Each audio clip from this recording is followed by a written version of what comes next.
Wannan da kuke gani sassaƙen kukkuki kenan. Wannan yana da matuƙar muhimmanci ga ɗa namiji, domin yana ƙara ruwan maniyyi, yana ƙara ƙarfin sha'awa, kuma yana sa a daɗe lokacin kusantar iyali, sannan yana wanke mara, yana maganin basir da sanyi.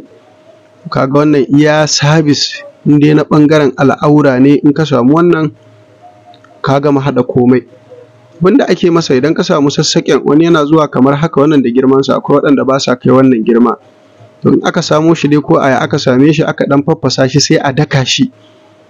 In aka daka shi ya zama gari, sai a samo citta, kanumfari da masoro, sai a haɗa da shi, sai a dake shi sosai, sai mutum ya riƙa sha rabin cokali da ruwan zafi ko da ruwan shayi ba madara na tsawon sati 2, mutum ya yi safe da dare. Insha Allahu in kai wannan sai ka yi aƙalla wata